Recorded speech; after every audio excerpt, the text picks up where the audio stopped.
영적으로 건강하지 않은데 리더로 세워지는 경우, 그런 분들이 리더로 많이 세워지면 세워질수록 그 교회는 영적으로 건강하지 않아요. 그러니까 교회가 크고 작고와 상관이 없어요. 작아도 영적으로 안 건강한 교회가 될 수 있어요. 영적으로 건강하지 않는 분들이 리더에 딱 자리에 앉잖아요. 그럼 어떤 현상이 일어날까요? 분위기 왜 이러시죠? 어떤 현상이 일어날까요? 영적으로 안 건강한 분들이 리더에 딱 자리에 있는 거예요. 그럼 어떤 현상이 일어날까요? 어떻게 힘들어질까요?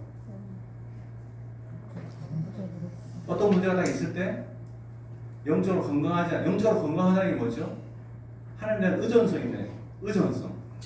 하나님께 포도나무 되시는 그 그리스도께 의존되어 있는 그분들이 영적으로 건강한 사람들인데, 거기에 접붙여 있지 않고 하나님 절대 의존성을 가지지 않고 내 경험, 내 옛날에 섬겼던 교회, 아니면 내 사회에서 가지고 있는 그 생각을 가지고 사는 분들이 리더가 된다. 그럼 어떤 문제,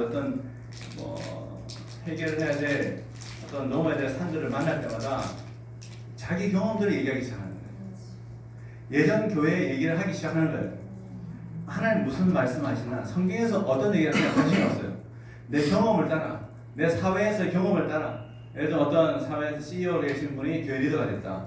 근데 믿음이 없는데, 그런 분들은 항상 어떤 걸 가지고 올까요?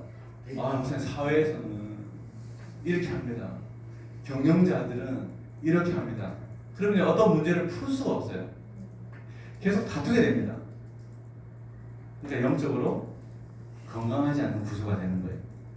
그러니까 영적으로 건강한 교회 구조가 된다라는 것은, 어떤 분들이 리더로 건강한 성도들, 그러니까 하나님께 절대적으로 의존되어서 그 하나님 말씀을 매일매일 붙잡아가고 그분 안에서 그분이 주신 은혜를 누리며 사는 그런 분들이 리더로 세워지면 교회 규모와 상관없이 영적인 건강성이 있는 거예요.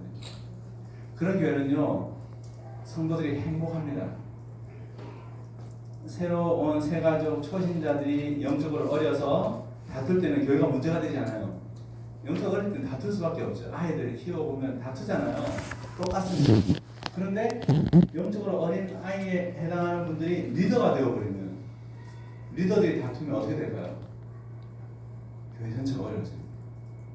그러니까 우리가 계속 그 부분을 신경을 써요. 어떻게 하면 건강한 리더를 세워갈 것인가 하는, 여기에 많은 시간과 고민을 들여야 한다는 것입니다. 그러니까 리더가 중요하다는 것을 우리가 알아야 해요. 이 자리에 오신 우리 목사님들, 사모님들 다 교회 리더로 지금 서 계신 분들이신데요. 이 건강한 리더라는 개념을 가지고 내가 건강한 리더인가? 이걸 확인해보고 계속 확인하셔야 됩니다. 내가 하나님 앞에서 건강한, 영적인 건강함을 유지하고 있는 목회자인가? 사모인가? 이걸 늘 확인하셔야 돼요. 그러니까 영적인 건강이 확인이 되고 유지가 되어야 우리가 목양하고 있는 교회 안에서 성도들을, 내가 영적으로 건강하지 않으면 그들을 그렇게 세워갈 수가 없습니다. 그러니까 내가 영적인 건강을 누리는 사람들은 세워갈 수 있는 것이죠. 그러니까 이 건강, 영적인 건강한 리더가 세워지는 게 중요하다라는 큰 그림을 가지는 것이 필요한 것입니다. 자, 이제 오늘 강의를 나눌 기초봉사를 이제 마친 거예요. 오늘 이제 건물을 올릴 텐데, 기초봉사, 크다 작다의 개념은 절대 기준이 아니라 비교에 따른. 근데 하나님의 영광은 똑같아요. 여기가 규모에 따라 뭐가 많아진다? 사회적인 책임을 하나님 요구하신다라는 거예요. 영적인 건강한 리더를 세우는 것이 중요하다. 내가 먼저 영적인 건강한 리더가 되어야 한다라는 것입니다. 성경 한 구절 읽도록 하겠습니다. 역대상 12장 32절인데요. 같이 한번 읽습니다. 함께 읽겠습니다. 시작. 이스라엘 자손 중에 시스를 알고 이스라엘이 마땅히 행할 것을 아는 눈머리가 이에 있느니니.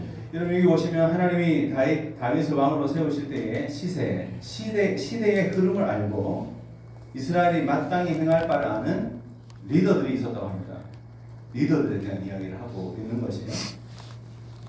여러분, 오늘날 영적으로 세우신 목회자, 또 리더들, 사모님들에게 있어서 필요한 것이 무엇입니까? 시세. 이 시대의 흐름을 아는 것이 굉장히 중요해요.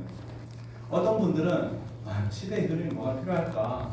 아니요, 시대의 흐름을 아는 것은 굉장히 리더에게는 필요한 자질입니다.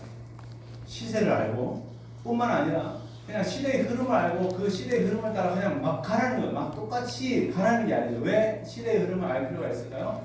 그 시대의 흐름을 알고 그 시대의 흐름 가운데 유익한 것들을 붙잡되 모든 걸 따르는 게 아니죠. 그 다윗에게 붙여주신 이 200명의 이사갈 자손의 리더들도 어떤 흐름을 가지고 있었죠? 시세를 알지만 그 시대의 흐름만을 따라가는 사람들이 아니라 이스라엘이 마땅히 행해야 될 바를 아는 사람이었어요. 흐름을 따라 동조하는 인생들이 아니에요. 흐름을 알지만 그 흐름 가운데 붙잡아야 될 것은 붙잡되 아닌 것은 아닌 것이죠. 마땅히 해야 될 것을 아는. 그러니까 리더에게 필요한 건 이 두 가지입니다. 하나는 시대의 흐름을 아는 것이고 또 하나는 그 시대의 흐름 가운데 마땅히 행해야 될 것을 아는 것. 이것이 리더에게 요구되어지는 것입니다.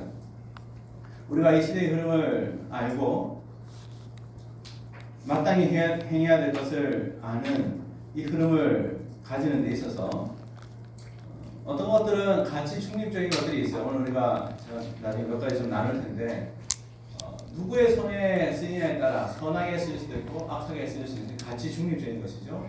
그것들은요 잘 활용하고 선용하는 게 필요해요. 근데 어떤 부분들은 그 시대의 흐름 가운데 숨겨져 있는 죄된 요소들이 있어요. 그 팀켈러 목사님이 제일 잘한 부분이 그거지 않습니까?